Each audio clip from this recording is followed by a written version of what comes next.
Let's say that you maybe don't have a lot of people who you are directly in contact with. Maybe you are starting out with 250 email subscribers. Hi, guys. I am here today with the lovely Krista from Summit in a Box. If you guys have not heard of Krista, I'm going to let her introduce herself to you guys in just a second. But summits and bundles and all of these kinds of things are so popular right now. And they're beneficial for you as a contributor, you as a host, if you ever wanted to do them. They're just fantastic. So I'm going to let Krista introduce herself and her amazing courses and just tell us a little bit about summits. Yeah. Hey, thank you so much for having me. I'm so excited to be able to nerd out about this a little bit and answer some really great questions.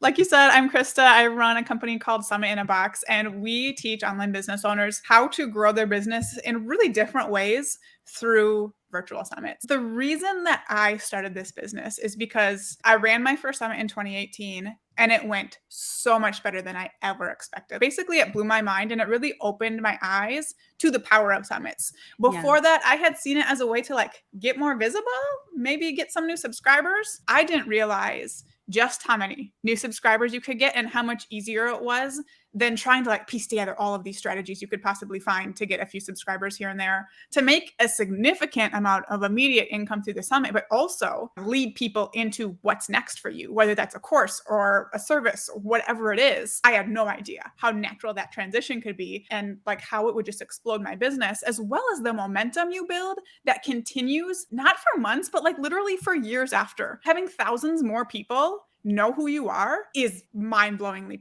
powerful. And the results have not stopped paying off even from that first summit. The collaborations I've been able to do because of it, the bigger and bigger names who know who I am because of it that I've been able to collaborate with, it is powerful. And being able to see that for myself kind of lit me on fire, honestly.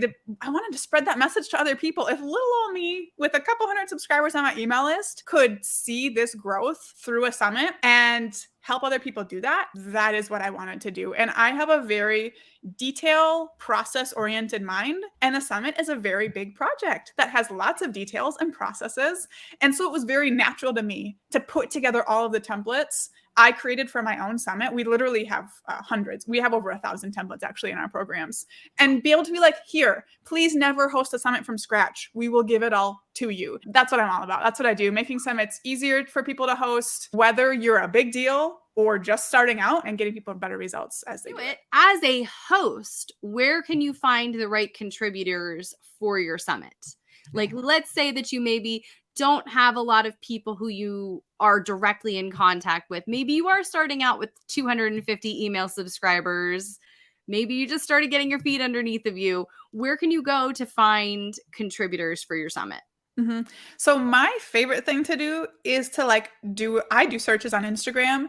This is easiest if you have a pretty specific audience for your summit, which I want you to have. Please have a specific audience. But 6 of the summits I've run have been for designers. So I can really easily go to Instagram and search for designers, and people who have that in their bio pop up, and I'm just opening all the tabs, going through all of these names. Easy. That is my favorite thing to do. Something else you can do is brainstorm all of the topics you want discussed at your summit. So figure out who your summit's for, what it's about. Based on that, what topics do I need covered? And then search for those specific topics.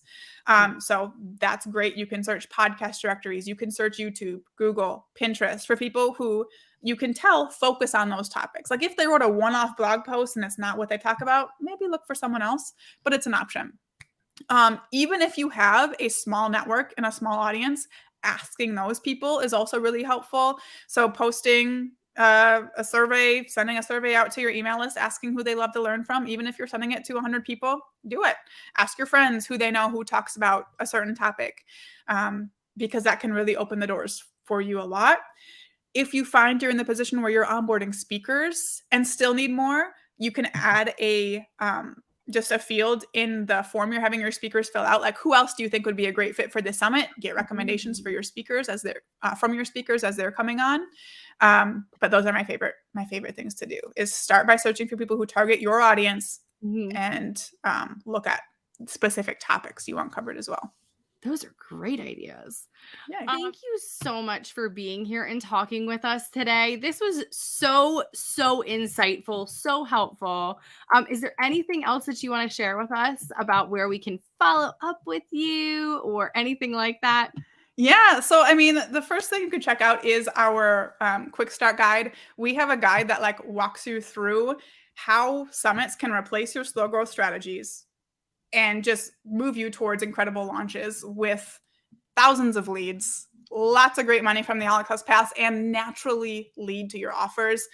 This guide specifically also kind of compares how you would generate 3,000 leads and 100K in revenue with and without a summit. And for some of you, that might be like, that is like, I could never do either of those things, but you're still going to get the idea of how hosting a summit compares to all of the other strategies we're used to hustling and piecing together for. And it also kind of walks through like the key pieces of hosting a summit that are going to lead to a really successful launch of the summit and whatever else you have to offer. So that would be a great place to start. Also, come find me on Instagram at Summit in a Box if you just have some like questions, want to connect, want to follow along. I'm over there way too often, so I would love to connect.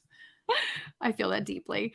Krista, thank you so, so much for being here with us today and sharing all of your knowledge. And hopefully a lot of us will be taking your vast knowledge and all of your templates and using them for hosting our own summits maybe someday. I would love it. I would love to see it. And thank you so much for having me and all of the awesome questions. This was so fun. And I hope it was helpful. All right, guys. Talk to you later. Bye.